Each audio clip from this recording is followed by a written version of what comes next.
ఎందుకంటే చాలా వరకు 90% భూములు క్లియర్ అయిన జూపల్లి కృష్ణారావు గారు ఆ రోజు ఇండస్ట్రీస్ మినిస్టర్గా ఉన్నప్పుడే ఈ భూసేకరణ కార్యక్రమం ఈ ప్రణాళికలు కొంత ముందుకు వచ్చినాయి.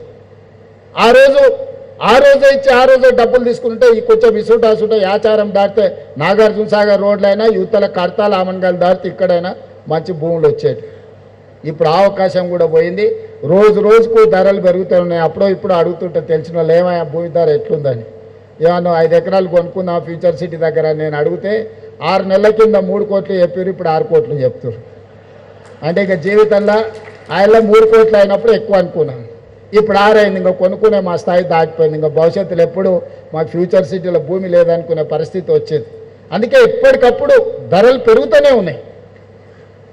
కాబట్టి వచ్చి ఈరోజు తీసుకొని అధికారులకు కూడా నా సూచన, పేదల పట్ల మానవీయ కోణంతో మీరు వ్యవహరించండి.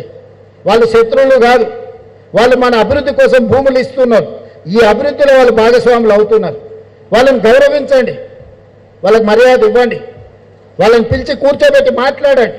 మీరు కూర్చోబెట్టి ఛాయ్ తాగిపించి 10 నిమిషాలు మాట్లాడితే వాళ్ళ కడుపు లేదన్న బాధ ఉంటే చెప్పుకుంటారు. ఈయనండి చేయగలిగింది చేయండి. మీ స్థాయిలో చేయలేని ఉంటే మంత్రి గారి దగ్గరికి తీసుకెళ్ళండి, మంత్రి గారి స్థాయిలో కాదు ఉంటే నా దగ్గరికి తీసుకురండి. ఈ ప్రాంతంలో ఉన్న ప్రతి ఒక్కరు 90% నాకు తెలుసు. నేను ఎందుకంటే చాలాసార్లు ఈ ప్రాంతంలో తిరిగిన, పాదయాత్ర చేసిన. ఏమై జగన్ నడిచినప్పుడు పాదయాత్రలు వచ్చినావు కదా, కాబట్టి చాలామంది ఏం పాండు నాకు బాగున్నావా గుర్తుపట్టిన. కాబట్టి అందరినీ నేను గుర్తుపడతా, పేరు నాకు తెలుసు. వాళ్ళు సర్పంచులు అయినా కాకపోయినా, వాళ్ళు నాయకులైనా కాకపోయినా, కార్యకర్తల్ని కూడా రైతులను కూడా నేను గుర్తుపడతా. నేను ఇక్కడ ఉండేటోళ్ళకి నా సూచన ఒక్కటే, మీకు నష్టం చేసి నేను శ్రీధర్ బాబు గారు ఎక్కడికి తీసుకుపోయలేదు. నేను కొడంగల్ తీసుకుపోను, ఆయన మంతని తీసుకుపోడు. మీకే అభివృద్ధి చేసి మీకు ఇస్తాం. ఈ 2 ఏళ్ళు మీరు సహకరిస్తే దేశంలోనే కాదు ప్రపంచంలోనే ఒక అద్భుతమైన నగరానికి ఇక్కడ పునాదులు పడతాయి. ఎవరైనా ఇక్కడికి రావాల్సిందే. ఆయన బిల్ గేట్స్ అయినా, బిల్ క్లింటన్ అయినా, ట్రంప్ అయినా, లేకపోతే ఇంకెవరైనా ఎలాన్ మస్క్ అయినా ఈ నగరంలో పెట్టుబడులు పెట్టకపోతే ఏదో కోల్పోయినాం అనుకునే పరిస్థితి తప్పకుండా తీసుకొచ్చే బాధ్యత మన ప్రభుత్వం తీసుకుంటుంది.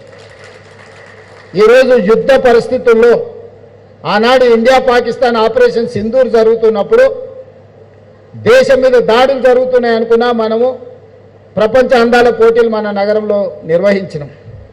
118 దేశాల నుంచి ప్రతినిధులు వచ్చిండ్రు. నేను ఎందుకు గుర్తు చేస్తున్నా అంటే యుద్ధం జరిగిన హైదరాబాద్ నగరం ఎంత భద్రమైందో అంతమంది ప్రతినిధులు ఇక్కడికి వచ్చిందంటే మన పట్ల నమ్మకం, విశ్వాసం. ఈరోజు ఇరాన్ ఇజ్రాయెల్ కావచ్చు, లేకపోతే రష్యా ఉక్రెయిన్ యుద్ధాలు కావచ్చు, ప్రపంచంలో ఎక్కడ యుద్ధాలు జరిగినా, యుద్ధ వాతావరణం ఉన్నా మన ప్రాంతం ప్రశాంతమైన ప్రాంతము. మన ప్రాంతం రక్షణ విషయంలో ఎవ్వరూ ఏం ఆలోచన చేయాల్సిన అవసరం లేదు. అందుకే మనకు పెట్టుబడులు వస్తాయి.